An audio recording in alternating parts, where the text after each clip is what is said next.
कृपा से आप श्रवण कर रहे हैं भगवान महावीर के जीवन दर्शन को। भगवान महावीर के जीवन की यात्रा जो 27 भवों तक चली, उस यात्रा से हम अपनी यात्रा को सुखद कैसे बनाएं, उस यात्रा के अनुभवों को अपनी यात्रा में कैसे उपयोग में लें, ये चर्चा आपके समक्ष चातुर्मास प्रारंभ से चल रही है। आपने श्रवण किया कि नैसार का भव, जिसे पहला भव गिना जाता है, पहला भव वैसे तो जीव की जन्म मरण की यात्रा अनंत काल से चली आ रही है, परंतु जहाँ जीवन की दिशा बदल गई, जहाँ से अब मोक्ष की यात्रा प्रारंभ हो गई, उसको क्या मानेंगे? उसको पहला भव मानेंगे, पहला कदम मानेंगे। तो वहाँ से प्रारंभ हुई और सम्यक्त्व की स्पर्शना प्रथम बार उस जीव को हुई। सम्यक्त्व की चर्चा चली हुई है कि सम्यक्त्व आखिर है क्या। जिस सम्यक्त्व की हम इतनी बात करते हैं, जिस सम्यक्त्व को हमारे जैन दर्शन में सबसे अधिक महत्व दिया गया कि आप कितना भी धर्म कर ले, परंतु यदि सम्यक्त्व का स्पर्श आत्मा को नहीं हुआ तो वो धर्म क्या हो जाएगा?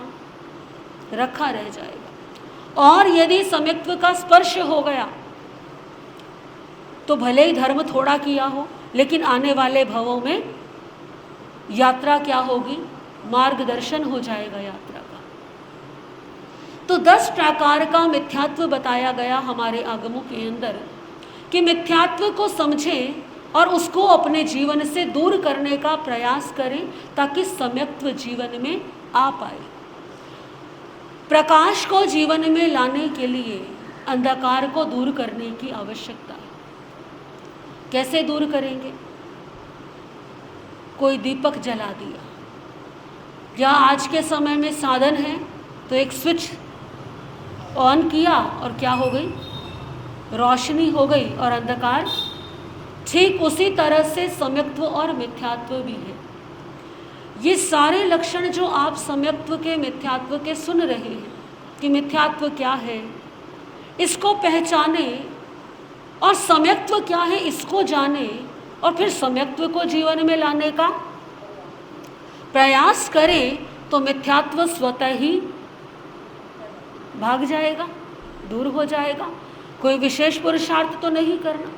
और देखिए कितनी सुंदर बात है, कोई विशेष पुरुषार्थ नहीं करना। ऐसा नहीं कहा गया कि कोई बहुत लंबी चौड़ी तपस्या करनी है, कोई बहुत लंबी यात्रा करनी है, कोई विशेष शारीरिक क्रिया करनी है। कोई व्यक्ति कहे ना कि मेरी तो अंतराय है, मेरे शरीर में तो सामर्थ्य नहीं, मैं कैसे करूं? तो यहाँ तो केवल और केवल क्या है? दृष्टिकोण को बदलना है।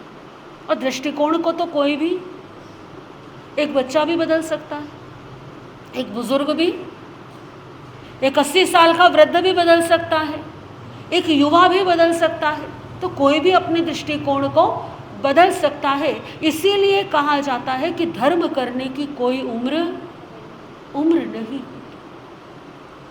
जरूरी नहीं है कि एक उम्र बीत गई, जवानी बीत गई तो सारे वृद्ध धर्मात्मा ही होते हैं, ऐसा जरूरी नहीं। और ऐसा भी जरूरी नहीं है कि जितने भी युवा हैं वो सब पापी हैं, वो सब अधर्मी हैं, ऐसा भी नहीं। जागृति का आत्मा से संबंध है, आयु से नहीं।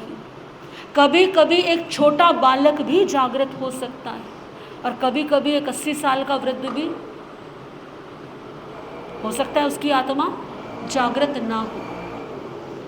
तो सम्यक्त्व को और मिथ्यात्व को समझाने के लिए 10 प्रकार बताए गए कि सबसे पहला बताया गया मिथ्यात्व क्या है?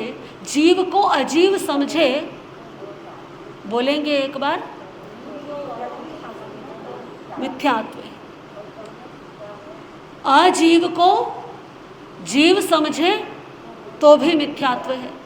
यानी कि जो पहले के 2 मिथ्यात्व के रूप हैं वो किससे ही जुड़े हैं? सीधे सीधे जीव से जुड़े हैं। बाकी भी जीव से ही जुड़े हैं, क्योंकि सम्यक्त्व और मिथ्यात्व किससे संबंध रखता है? सम्यक्त्व का संबंध किससे है?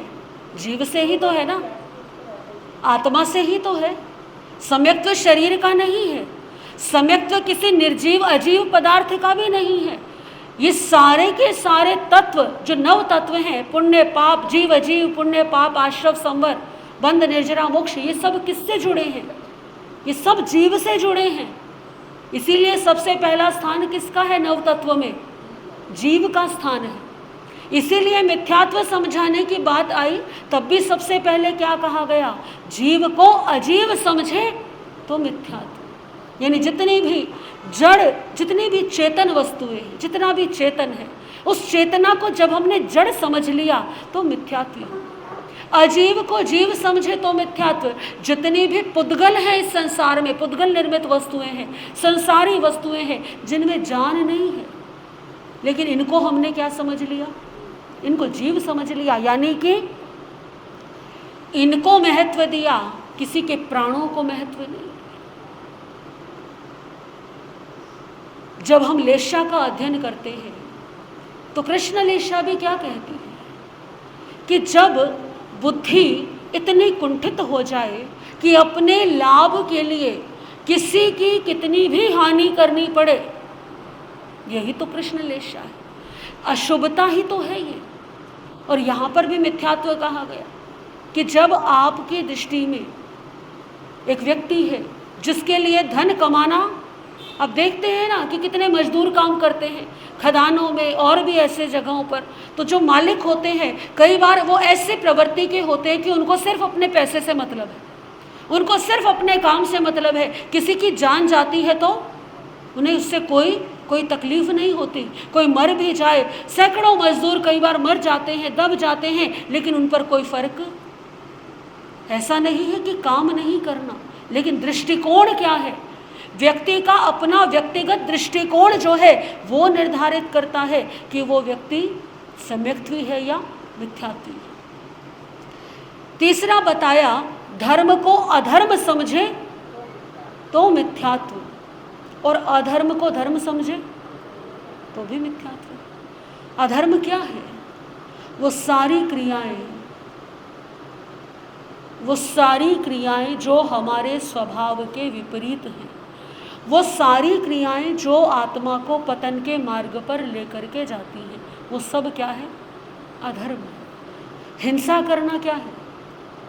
धर्म है कि अधर्म है ना? चोरी करना, किसी को जबरदस्ती कोई कार्य करवाना।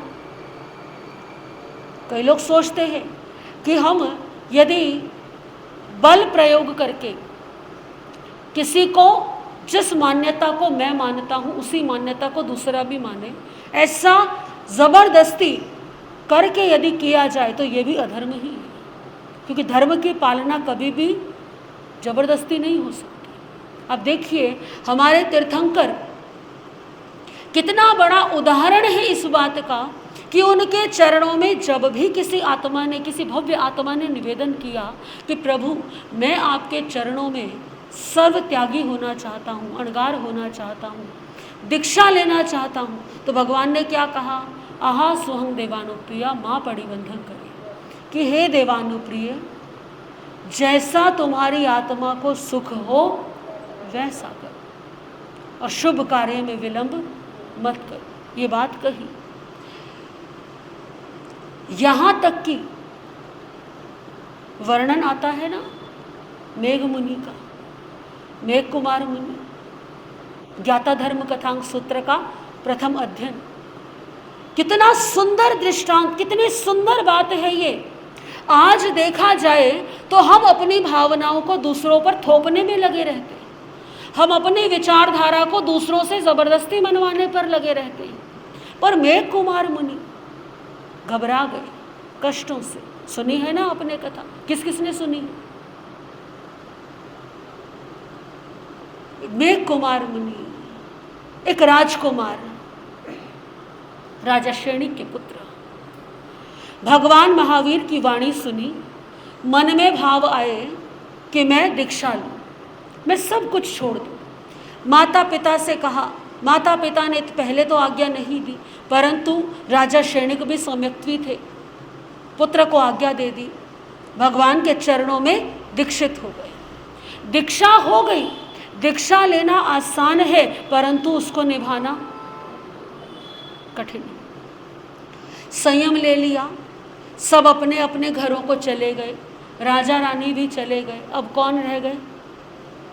मेघ कुमार, जो मेघ मुनि बन गए, वो रह गए। भगवान महावीर के चरणों में अब तीर्थंकर के पास में दीक्षा ली है, उनका शिष्यत्व स्वीकार किया है। जब भी कोई जीव दीक्षा लेता है तीर्थंकर के चरणों में, तो ऐसा नहीं है कि तीर्थंकर उसको संभालते हैं, उसकी सार संभाल की जिम्मेदारी गणधरों की होती है। जितने भी दीक्षित होते हैं सबको संभालने वाले कौन होते हैं? गणधर। इसीलिए उनको गणधर कहा जाता है।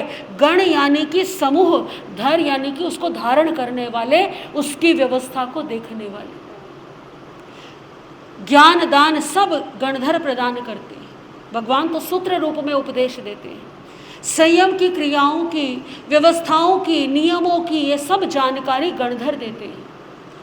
तो दीक्षा हो गई, संध्या हुई, सब संतों ने प्रतिक्रमण इत्यादि किया। उसके पश्चात रात्रि विश्राम की तैयारी करने लगे। अब देखिए ये जैन धर्म की कितनी सुंदरता है कि यहाँ पर पद का, धन का कोई महत्व नहीं है। यहाँ महत्व किसका है? आपके त्याग का है। जिसने पहले दीक्षा ली है वो बड़ा है, और जिसने बाद में दीक्षा ली है वो। अगर किसी ने 25 वर्ष की आयु में दीक्षा ली और किसी ने 60 वर्ष की आयु में दीक्षा ली, परंतु 25 वर्ष वाले ने पहले दीक्षा ली, भले ही वो एक दिन पहले हो, भले ही वो 1 घंटा पहले हो, पहले दीक्षित कौन माना जाएगा? 25 वर्ष वाला। और जो 60 वर्ष वाला है वो सदैव संयम में उस 25 वर्ष वाले से क्या रहेगा? छोटा रहेगा। और वो 60 वर्ष वाला उस अपने से बड़े संयमी की वंदना करेगा। ये हमारे यहाँ जैन धर्म के अंदर विधान है कि संयम का महत्व है। आप किसी भी पद को धारण करते हो, भले ही आप राजा हो, भले ही आप राजकुमार हो, आपके पास कितना पैसा है, आपका क्या स्थान था, क्या पद था, ये सब बातें आपने जिस दिन साधु बने उस दिन क्या कर दी? छोड़ दी। यहाँ तक कि पिता पुत्र में भी, यदि पुत्र पहले दीक्षित हो और पिता बाद में दीक्षित हो तो पुत्र क्या माना जाएगा? बड़ा माना जाएगा। दीक्षा हो गई। अब मेघ मुनि ने दीक्षा कब ली है? उसी दिन ली है। तो पूरे संघ में सबसे छोटे कौन हो गए? लॉजिक तो यही है, सबसे छोटे हो गए। अब यहाँ सिस्टम ऐसा नहीं है कि जो सबसे छोटा उसको सबसे पहले देंगे, ऐसा नहीं। ये तो घर परिवार में होता है, छोटे बच्चों के लिए होता है। लेकिन ये सब संयमी आत्माएं हैं। तो व्यवस्था ऐसी कि रात्रि विश्राम के लिए जगह निर्धारित हुई, तो जो बड़ा है उसका स्थान सबसे पहले, फिर छोटा। पाठ पर भी ऐसे ही बैठते हैं ना, जो बड़ा होगा दीक्षा में वो पहले बैठेगा, फिर जो छोटा है वो बाद में, फिर सबसे छोटा, ऐसे करते करते क्रमशः। तो रात्रि विश्राम के लिए भी ऐसे ही शयन की व्यवस्था हुई। पहले जो संघ के बड़े हैं उनका, फिर दूसरे, फिर तीसरे, ऐसे करते करते मेघ मुनि का नंबर कहाँ आया? सबसे लास्ट में, सबसे आखिर में। और वो स्थान बस दरवाजे के, जहाँ से आने जाने का रास्ता था। संघ बहुत बड़ा था ना। और आपने सुना भी होगा, आगम में वर्णन आता है 500 संत एक साथ विहार करते थे। तो कहाँ जगह मिलनी थी? तो रात्रि विश्राम का समय हुआ, लेट गए मेघ मुनि। आंखों में नींद नहीं, क्योंकि आज पहला ही दिन है, आज ही मुंडन संस्कार हुआ, आज ही दीक्षित हुए, नया वेश, नया आसपास का वातावरण। कहाँ तो राजकुमार थे, कैसी आदत है, मखमल की शैया, मुलायम बिस्तर, चारों ओर दास दासी, कक्ष में सुगंधित वातावरण, गर्मी है तो उसके अनुकूल और सर्दी है तो। यहाँ तो कुछ भी नहीं, केवल एक आसन है और मेघ मुनि है, एक चादर है। पहले ही नींद नहीं आ रही, और क्या हुआ, क्योंकि रात्रि का समय है। अब किसी मुनि को आवश्यक क्रिया के लिए बाहर जाना है, किसी को ध्यान के लिए जाना है, किसी को कोई कार्य के लिए, तो कभी कोई आ रहा है और कभी थोड़ी देर में कोई। अब अंधेरा है, अंधेरे में कितना भी ध्यान रख लो, कभी किसी का पैर लग गया, कभी किसी का वस्त्र जो है वो स्पर्श हो गया, तो मेघ मुनि को नींद कहाँ नींद आई? नींद नहीं आई। रात बहुत लंबी हो गई। होता है ना ऐसा, जब अगर गहरी नींद आए तो सुबह उठते हैं, ऐसा लगता है अरे पता नहीं रात कैसे बीत गई, सुबह हो भी गई। और जब कोई चिंता हो, कोई बात हो और नींद ना आए तो क्या लगता है कि एक एक घड़ी क्या हो गई है, ये रात तो कट ही नहीं रही। तो मेघ मुनि की भी रात कट ही नहीं रही, क्या करूं? चिंतन होता रहा। एक पल को भी जब नींद नहीं आई, सोचते रहे। मन में आया क्या जीवन है, इससे ज़्यादा बढ़िया जीवन तो मेरा कहाँ था, मेरे घर पे था। सही कहते थे माता पिता कि गृहस्थ में रह के भी क्या किया जा सकता है, धर्म किया जा सकता है। मैंने भी भावावेश में आकर के दीक्षा ली। ये सब संत जब मैं राजकुमार था तब कितना प्रेम से बोलते थे, स्नेह से व्यवहार करते थे, और आज ये सभी संत किसी को ध्यान ही नहीं है। व्यक्ति ऐसा ही सोचता है ना अपने मन के अंदर, किसी को मेरी पड़ी ही नहीं, किसी को ध्यान ही नहीं है मेरा, किसी को विचार ही नहीं कि मैं यहाँ पर लेटा हुआ हूँ। कभी किसी का पैर लग रहा है। अगर रोज ही ऐसे रहा मैं कैसे रहूँगा? क्योंकि ऐसा तो है नहीं कि मैं दिन में जाकर के विश्राम कर लूँ, सबके साथ रहना है। संयम ले तो लिया, परंतु अब मेघ मुनि के मन में आने लगा कि बड़ा मैंने गलत निर्णय ले लिया, ये तो गड़बड़ हो गई, अब क्या करूं? अभी तो ज़्यादा दिन नहीं हुए, एक काम करता हूँ, सुबह सुबह सबसे पहले यही काम करूँगा, भगवान का दिया हुआ रजोहरण, उनके उपकरण किसके चरणों में वापस कर दूंगा। देखिए सरलता देखिए कितनी है कि जिससे लिया है उसको ऐसा नहीं कि बिना बताए चला जाऊं। ये भी एक सरल हृदय होने का प्रमाण है। और भगवान की वाणी कहती है कि जहाँ सरलता है वहीं धर्म है। भाव तो बनते और बिगड़ते रहते हैं, भावों पर मत जाइए। भावों का क्या है?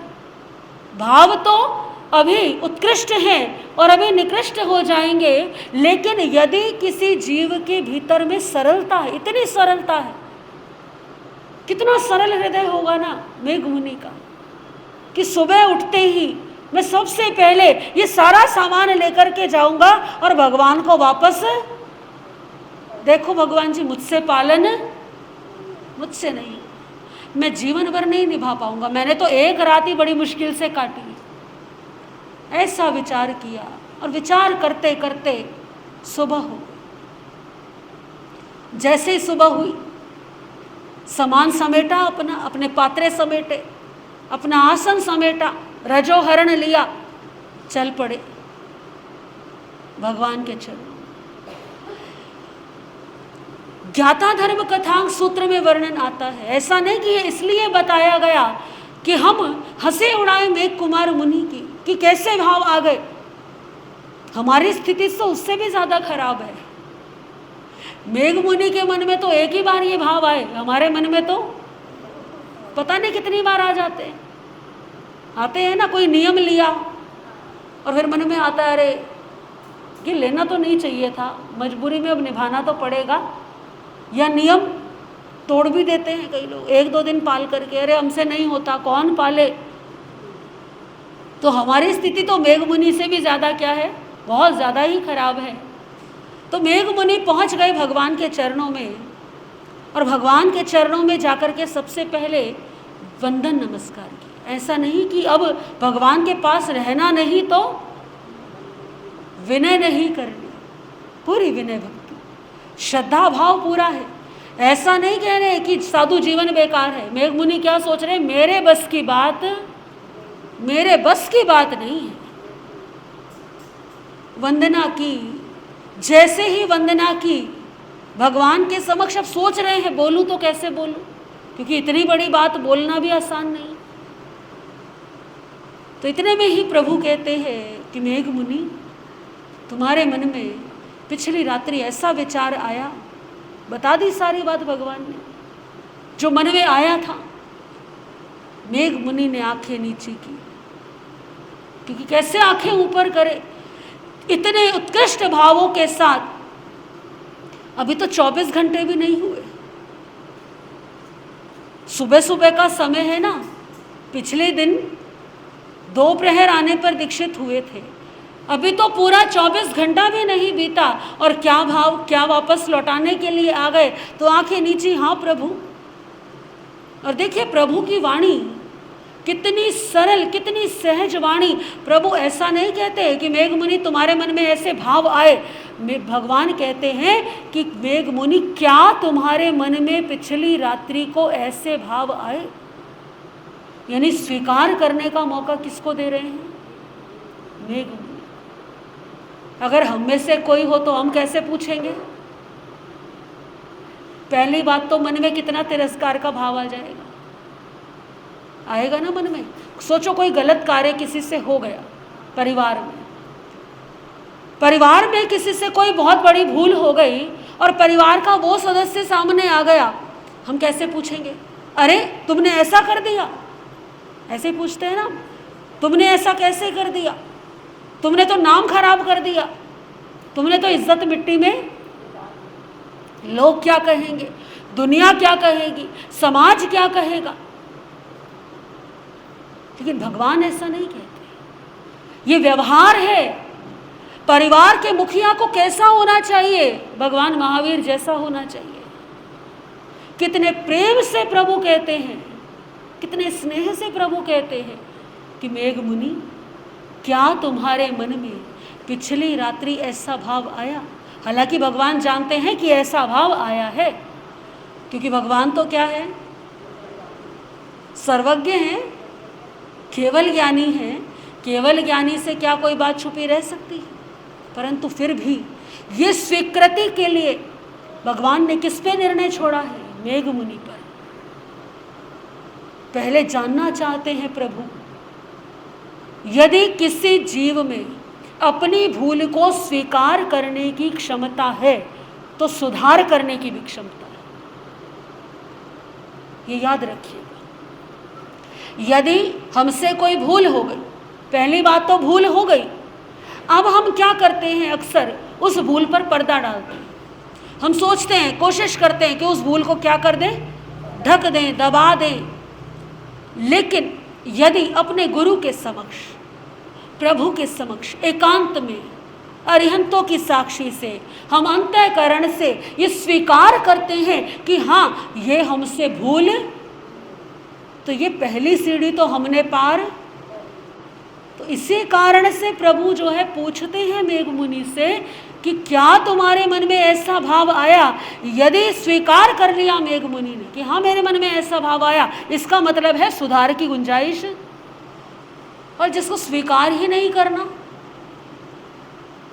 यदि कोई स्वीकार ही नहीं करना चाहे फिर क्या करोगे, सुधार हो सकता है क्या। तो सबसे तो भगवान ने जब पूछा तो मेघ मुनि ने आंखें क्या कर ली, हाँ प्रभु, स्वीकृति दी। एक तो गलती करना, ऊपर से उस गलती को छुपाना झूठ बोल करके। मेघ मुनि ने ऐसा नहीं किया। कितना बड़ा दिल चाहिए ना अपने भावों को स्वीकार करने के लिए। आज हमसे एक छोटी सी भूल हो जाए, कोई छोटी सी गलती हो जाए, हम उसको छुपाने के लिए क्या करते हैं, 10 झूठ बोल देते हैं और माया करते हैं, कपट करते हैं उसको ढकने के लिए। पूरा प्रयास करते हैं कि सामने ना आए। लेकिन मेघ मुनि कितने सरल, स्वीकार कर लिया, हाँ प्रभु ऐसे भाव आए। मैं आपको यही कहने के लिए आया था अब प्रभु ने कोई तिरस्कार नहीं, कोई उपालंब नहीं, कितनी शांत मुद्रा में रह करके मेघ मुनि को समझाते हैं भगवान कि मेघ, रात्रि में आए हो इस जरा से कष्ट से घबरा गए, बस याद करो अब तो तुम मनुष्य हो, तुम्हें ज्ञान है, जब तुम तिर्यंच थे तुमने कितने कष्ट का सामना किया, उस पीड़ा को सहन कर गए और इतनी सी पीड़ा से आज क्या हो गए, घबरा गए।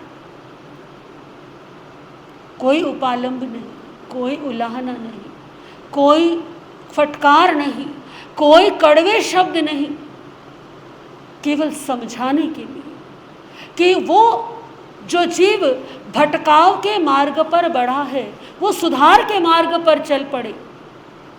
और जब प्रभु ने ये शब्द कहे ना कि याद करो जब तुम अपने पिछले भाव में हाथी थे, याद आ गया मेघ मुनि को, बैठे बैठे जाति स्मरण ज्ञान हो गया। अपना पिछला भव और उससे पिछला भव दोनों याद आ गए। याद आया कि पहले मैं एक हाथी था और हाथी के जन्म में मैं बड़ा बलशाली, ताकतवर, और देखिए ये प्रकृति का नियम है, जिसके पास ताकत है उसके पास सत्ता है। तो ताकतवर है तो यूथपति बन गया। यूथपति का मतलब क्या है, समूह का नेता। जैसे आपके यहाँ पे समाज के मुखिया होते हैं, सरकार के मुखिया होते हैं, प्रमुख होते हैं, ऐसे ही जो पशु पक्षी हैं उनमें भी क्या होते हैं, उनके भी समूह होते हैं। और उसमें इस बीच जो सबसे ताकतवर होता है वो उनका नेता होता है, हेड होता है। उसी का निर्णय होता है कि किधर की तरफ जाएंगे। तो ऐसा हुआ तो संयोग से यूथपति बन गया। बल है, पराक्रम है, सब कुछ है, यूथपति बना। जीवन आनंद में चल रहा था। एक दिन की बात, क्योंकि जंगल में रहते हैं और जंगल में ऐसी घटनाएं ग्रीष्म ऋतु में हो जाया करती हैं। जंगल में आग लग गई, दावानल भड़क गया। बड़ी मुश्किल से कुछ जीव जो हैं वो बचे, बाकी सारे जीव जल करके मर गए। वो हाथी अपना जीवन पूर्ण किया, अगले जन्म में फिर हाथी बना। हाथी बना, एक बार जंगल में फिर आग भड़की। वो आग ज़्यादा बड़ी नहीं थी। उस हाथी को याद आया, ये आग मैंने पहले भी देखी। कहाँ देखी? इस जन्म में तो नहीं देखी। याद करते करते देखिए कितना क्षयोपशम होगा कि तिर्यंच के जीव को भी क्या हो गया, याद आ गया कि पिछले जन्म में ऐसे ही आग लगी थी, बहुत सारे जीव मर गए थे। अब दोबारा ऐसा ना हो उसके लिए मैं पहले ही क्या करूँगा, पुरुषार्थ करूँगा।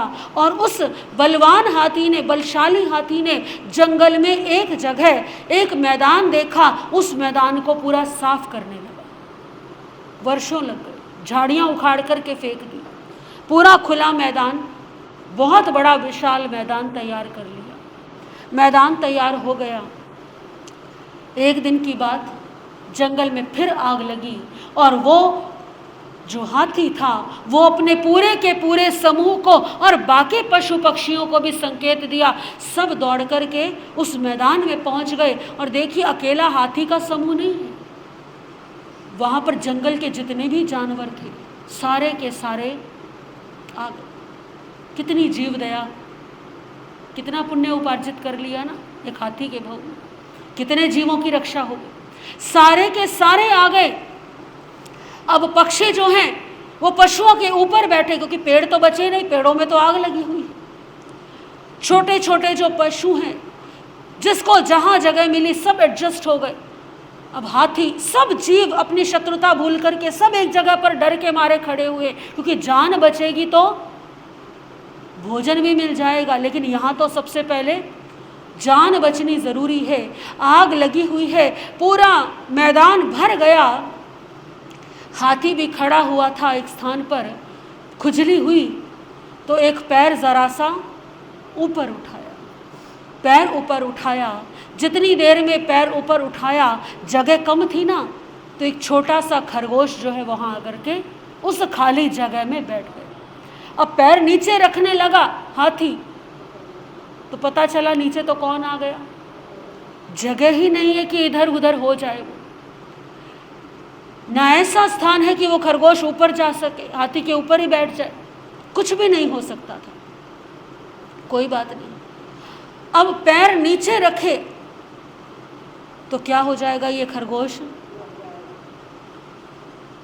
तो हाथी ने करुणावश, पैर नीचे नहीं रखूंगा, ये मर जाएगा, छोटा सा जीव है, पैर ऊपर ही रखा, पैर ऊपर ही रखा। आगम में वर्णन आता है 3 दिन रात वो आग जलती रही, 3 दिन बीते, वो आग धीरे धीरे आग शांत हुई। एक एक करके जो पशु पक्षी थे वो सब मैदान से बाहर निकले, कुछ जगह खाली हुई, और जब कुछ जगह खाली हुई तो वो खरगोश भी क्या है अपनी जगह से हट गया। खरगोश हटा तो अब हाथी को जगह मिली पैर को नीचे रख। अब देखिए, कुछ घंटों के लिए आप यदि अपने हाथ को एक ही उसमें रखे, एक ही मुद्रा में, तो क्या हो जाता है, हाथ अकड़ जाता है, शरीर अकड़ जाता है ना, खड़े खड़े शरीर अकड़ जाता है। तो 3 दिन रात कैसी स्थिति होगी उस हाथी की। भूखा प्यासा, पैर अकड़ा हुआ, कोशिश करने लगा धीरे धीरे पैर को नीचे रखने की, पर नीचे बैलेंस बिगड़ गया, क्योंकि 3 पैर पर खड़ा था और भूमि पर गिर गया। भूमि पर गिरा, हो सकता है कुछ पसलियां टूट गई हों, कुछ हड्डियां टूट गई हों, चोटें लगी। अब दोबारा खड़ा नहीं हो पाया। मन में शांति है, मन में शांति है कि मेरे कारण इस खरगोश की जान, मेरे कारण कितने जीव आज जीवित हैं, सुरक्षित हैं, कोई बात नहीं। और धीरे धीरे, एक दिन में तो प्राण नहीं त्यागे होंगे, लेकिन शांति में, समता में उस हाथी ने अपने प्राणों का त्याग कर दिया। और देखिए, जीव दया का ऐसा उत्कृष्ट कार्य किया कि तिर्यंच गति के बंधनों से मुक्त हो गया।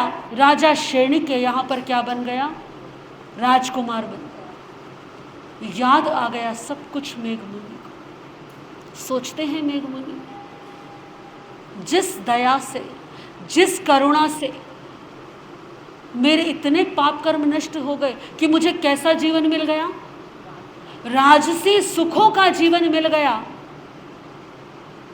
और आज मैं क्या कर रहा हूं, इतने से कष्ट से घबरा करके मैं वापस संसार में जाने की सोच रहा हूं। आंखों से अश्रु बहने लगे मेघमुनि। हाथ जोड़े प्रभु के समक्ष, जो ऐसे भाव आ गए मन के अंदर, उनकी आलोचना की।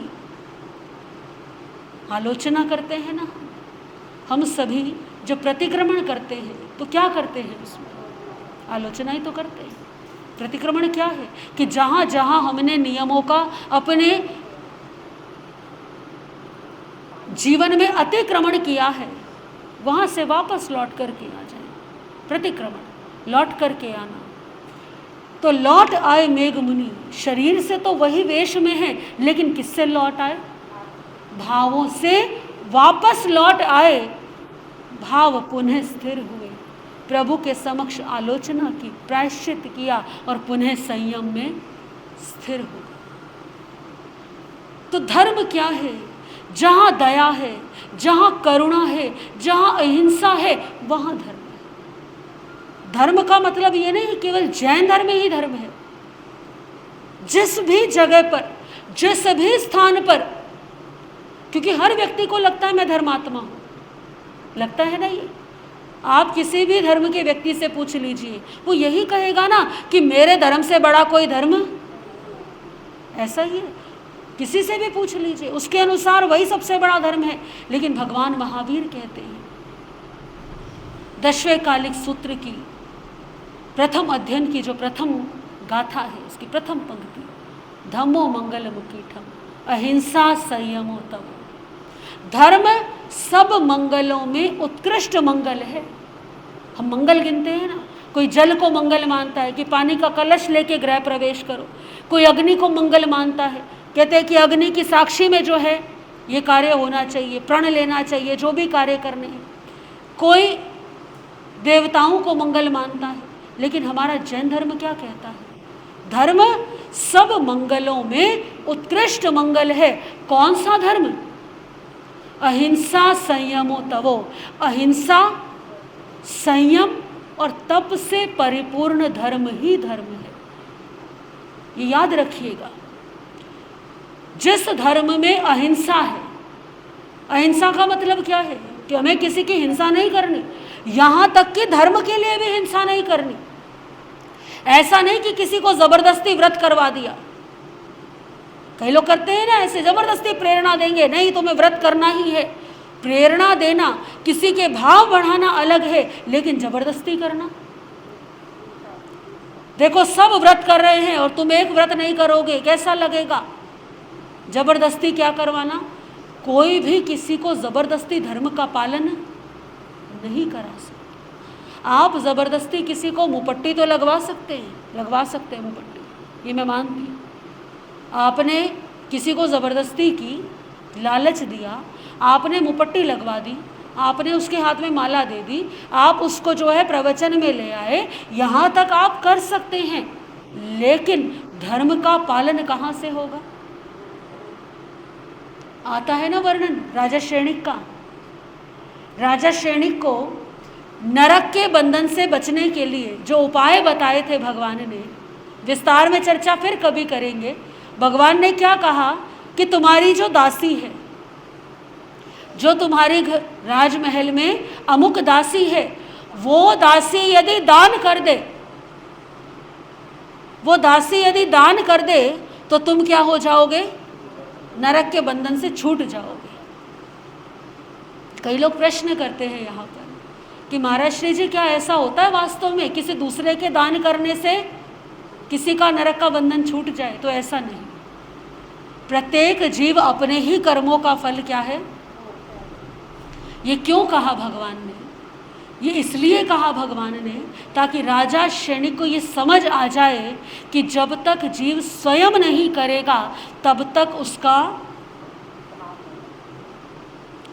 पुण्य है, पाप है, जो भी है वो उसको नहीं मिलेगा। राजा श्रेणिक ने वंदना की तो नरक के बंधन किसके टूटे? अब राजा श्रेणिक कहते हैं कोई भी उपाय बता दो। ये कितना बड़ा उदाहरण है हमारे लिए। कई बार हम सोचते हैं ना अमुक व्यक्ति से ये काम करा दिया और हमारे क्या हो गए, हमारे कर्म कट गए। ऐसा नहीं, जो करता है वही भोगता है और जो करता है वही काटता है। आप तप करेंगे, आप धर्म करेंगे, आप ही के कर्म कटेंगे। तो राजा श्रेणिक को क्या कहा गया कि तुम्हारी दासी यदि दान कर दे, संतों को आहार दान दे दे, तो तुम्हारे क्या हो जाएंगे? नरक के बंधन कट जाएंगे। और राजा श्रेणिक क्या कहते हैं? ठीक है, दासी तो बिल्कुल क्या है, मेरे अंडर में है। आप भी यही सोचते हैं ना, आपके घर का बच्चा है, आपके घर का कोई सेवक है, आप कहेंगे मेरे से ऊपर तो जा ही नहीं सकता ये। तो राजा श्रेणिक भी कहते हैं मेरी दासी है, मैं आदेश दूंगा तो क्यों आहार नहीं देगी? राजा श्रेणिक ने कहा, आदेश दिया। अब दासी कहती है महाराज आप कुछ भी कर लीजिए, मैं दान नहीं करूंगी। भाव ही नहीं है उसके, भाव से बड़ा कुछ नहीं। कहते हैं कि राजा श्रेणिक ने जबरदस्ती, अब कुछ कर नहीं सकते, दंड भी नहीं दे सकते, उसको तो दंड का भी भय नहीं। वो दासी कहती है भले ही मृत्यु दंड दे दो, लेकिन मैं दान नहीं करूँगी। राजा श्रेणिक ने अपने सेवकों को आदेश दिया कि एक काम करो, इसके हाथ को पकड़ो और इसके हाथ से एक कड़छी को क्या कर दो, बांध दो। देखिए व्यक्ति अपनी कही हुई बात को, अपनी चिंतन की हुई बात को पूरा करने के लिए कितना आगे तक चला जाता है। राजा श्रेणिक भी कि इसके हाथ में क्या कर दो, कड़छी बांध दो और 4 लोग इसको पकड़ो और संत सामने आए, पात्र रखे और इसके हाथ से क्या डलवाओ, आहार डलवाओ। व्यवस्था हो गई, हाथ पे कड़छी बांध दी गई, कड़छी बांध करके आहार बहरवाया गया, और वो दासी फिर भी क्या कहती है, ये दान मैं नहीं कर रही, ये दान राजा की कड़छी कर रही है, ये दान। तो आप जबरदस्ती कभी भी किसी से आप धर्म नहीं करा सकते। तो जहां अहिंसा है वहां धर्म है, जहां संयम है। संयम का मतलब क्या है? संयम का मतलब केवल दीक्षा लेना संयम नहीं है। उपाध्याय कवि अमर मुनि जी महाराज कहते हैं कि संयम बड़ा जरूरी है जीवन के अंदर, चाहे वो जीवन एक साधु का हो, साधु अर्थात साधु साध्वी, और चाहे वो जीवन एक गृहस्थ का हो। आप गृहस्थ हैं, है ना, श्रावक कहें, गृहस्थ कहें, एक सामान्य गृहस्थ को ले लीजिए, अभी श्रावक की तो बात ही नहीं है, तो भी जीवन में नियम और कानून कायदे मर्यादाएं कितनी ज़रूरी हैं, कितनी मर्यादाएं होती है ना गृहस्थ के जीवन में भी। कि यदि आपका विवाह हो गया है तो आप अपनी पत्नी के अतिरिक्त और किसी की ओर नज़र नहीं डालेंगे, आप अपने पति की ओर, पति के अलावा किसी और को उस दृष्टि से नहीं देखेंगे।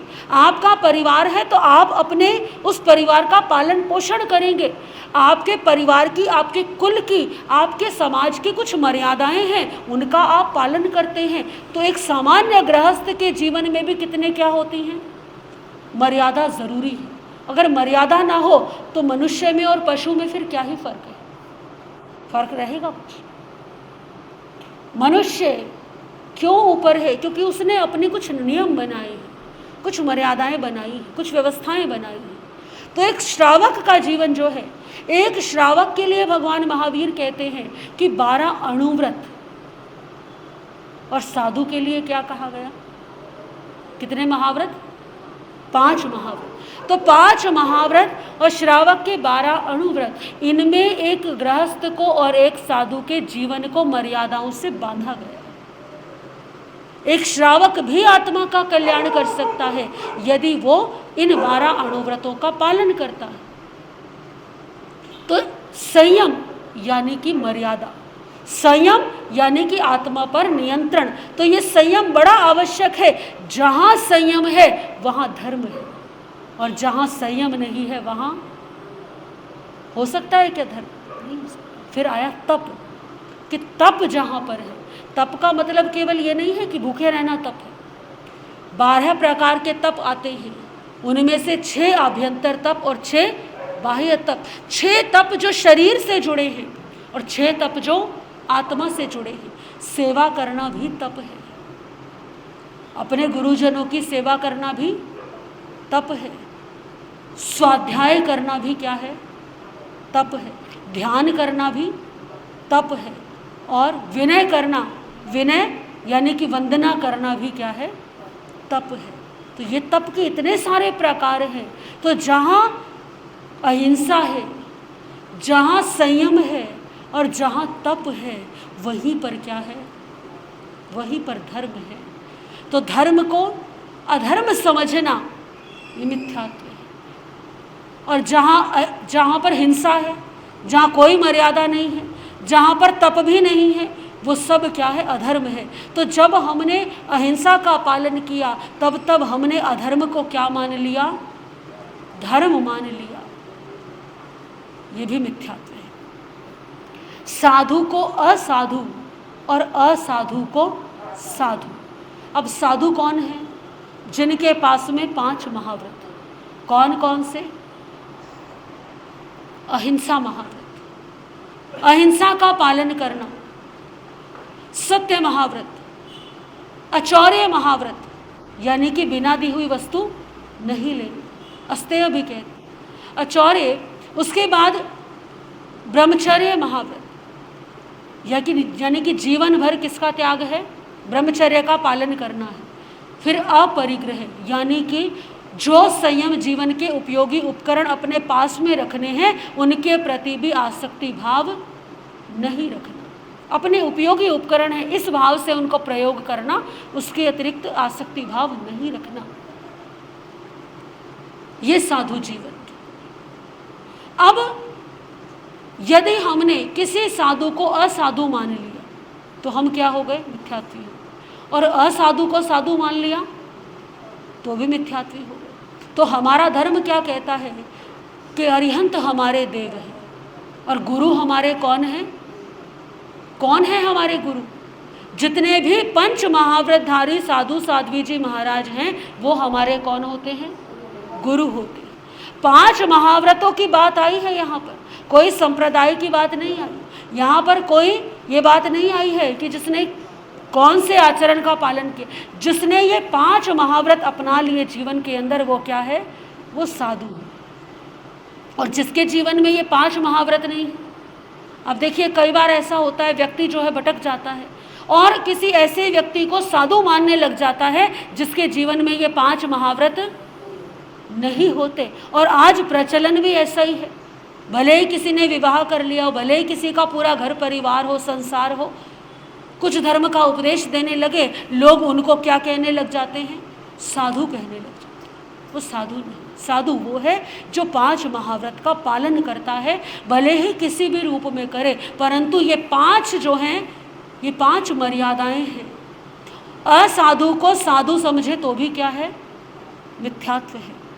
संसार मार्ग को मोक्ष का मार्ग समझना, यानी जिस मार्ग पर बढ़कर के संसार बढ़ता हो।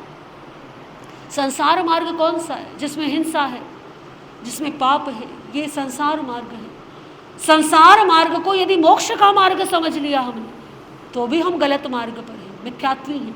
और यदि मोक्ष मार्ग को संसार का मार्ग समझ लिया, यानी बुद्धि में ऐसा बैठ गया कि ये जो धर्म है ये सब क्या है? बेकार है, तो मेरे संसार को बढ़ा देगा, ये मिथ्यात्व है। मुक्त को अमुक्त समझ लिया तो मिथ्यात्व है, और अमुक्त को मुक्त समझ लिया तो मिथ्यात्व है। मुक्त कौन है?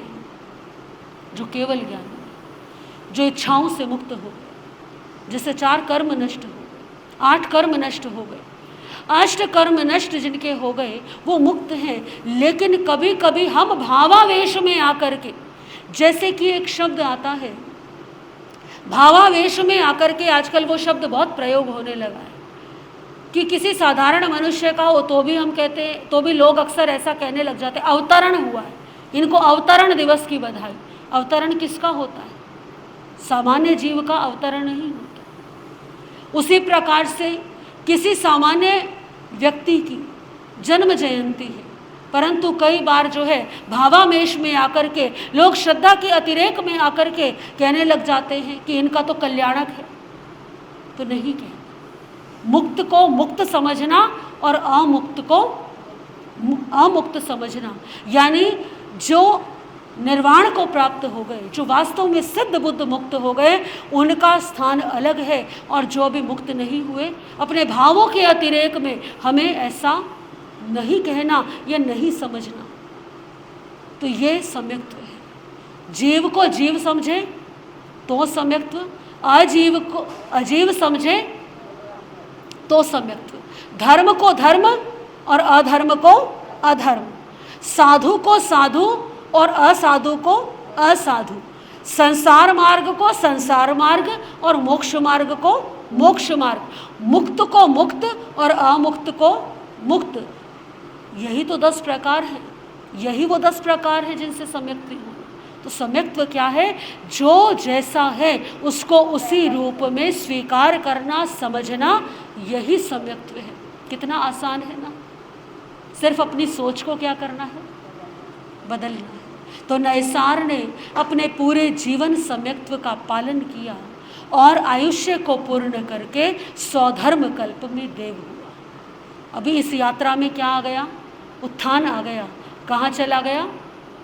देवलोक में। परंतु यात्रा में जब तक उतार चढ़ाव ना हो, आप ट्रेन में बैठे हैं, आप बस में बैठे हैं, गाड़ी में बैठे हैं और थोड़े बहुत धक्के ना लगे, ऐसा झटके तो लगेंगे ही लगेंगे, क्योंकि यात्रा ही ऐसी है। तो इस यात्रा में क्या उतार चढ़ाव आएंगे वो हम जानेंगे, सीखेंगे। परंतु आज हम ये सीखें कि सम्यक्त्व को जीवन में धारण करना है।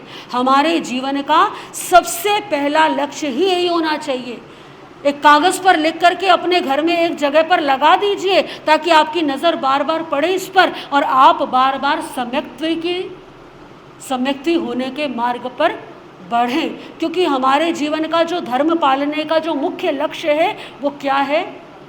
वो सम्यक्ति होना ही है, क्योंकि सम्यक्त्व ही वो सीढ़ी है जहाँ से मोक्ष की प्राप्ति हो सकती है। आज की चर्चा